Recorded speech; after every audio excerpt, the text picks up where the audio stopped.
Hello, today I wanted to talk about cortisol. I think it's a really important hormone that we need to control, especially if you suffer from migraines. And definitely something that, if you try to decrease it outside of your body, is really going to help you manage the frequency and the severity of your migraines. The reason why cortisol is not necessarily good, um, you know, in circumstances like the day to day, it's basically because cortisol usually raises in the body when we experience, um, I shouldn't say a traumatic exercise or anything like that, but every time that we have an instance where we need to, you know, or our body perceives that we need to run for our lives. But I think it's really important for us to understand that the body doesn't really recognize that we're not in danger necessarily.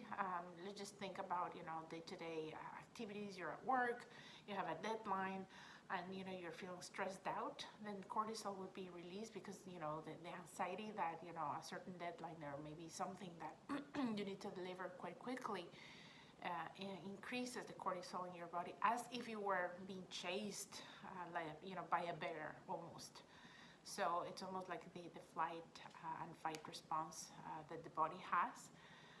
And definitely something that we need to try to modulate as best as possible, because we don't want to be telling our brain and our body that we're constantly being chased and we need to run for our life, because then in that circumstance cortisol plays a really key role and actually a fantastic tool that your body utilizes, but it diminishes your quality of sleep.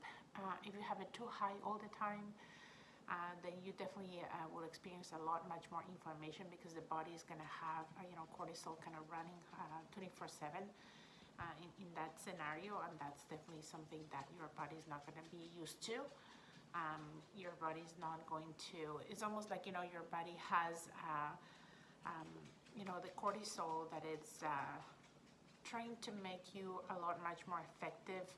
And again, going back to the bear example at running, then you really don't need that when you're in front of a computer trying to develop a presentation or report that you need to deliver. But then your body's going to be having all those hormones circulating as if you needed to do that, which is definitely something that is going to cause inflammation. And then lastly, stress, of course, one of the major triggers of migraines. I really hate, well, I shouldn't say really hate, but I don't like to necessarily talk too much about stress being the cause of migraines, even though you've heard probably on a couple of other podcasts, because it's, in certain instances, some people may interpret that as negating their physical symptoms, which is really not what I'm trying to say. Stress is, part of the triggers, and unfortunately, that in a lot of cases, that truly becomes part of the main issue. Once you eliminate stress, or once you're able to have a more peaceful life, you will definitely experience less migraines. I think that of course, unless you have something that it's physical, like some sort of disease or something in your brain.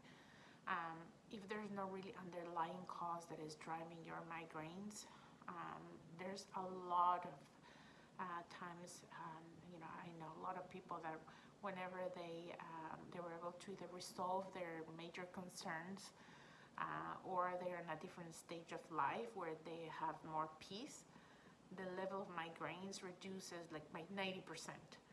So that's why this is really, really important for us to try to manage stress, try to manage cortisol, which causes stress, in the best way possible, so we can diminish the number of triggers that you have in your body, kind of running through the day to day. So in order, 3 tips for cortisol. Sorry for the long, explanation, but I think it's necessary.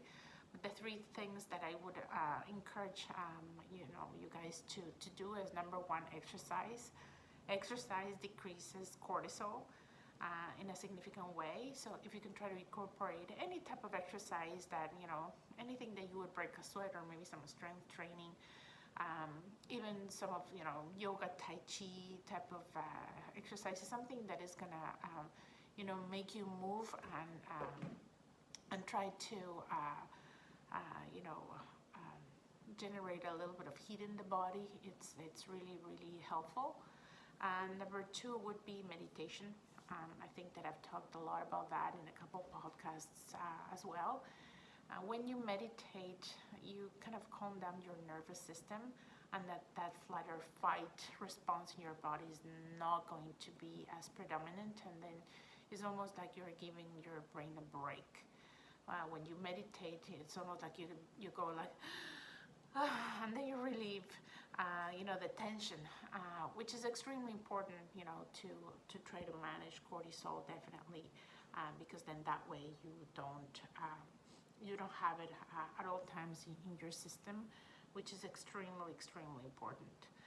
And then number three, very good sleep. I think if you follow me, you would have seen a couple of videos on how to sleep better.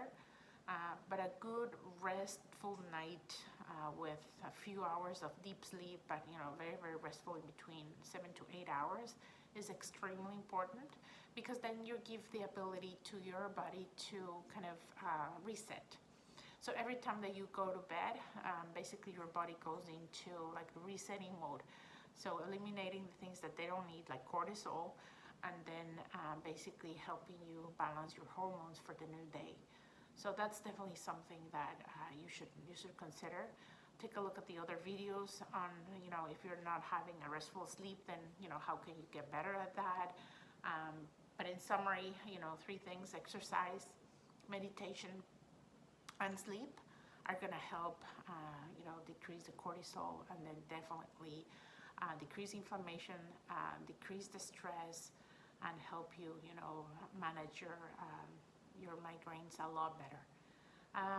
Again, as usual, don't forget to subscribe, and until the next one.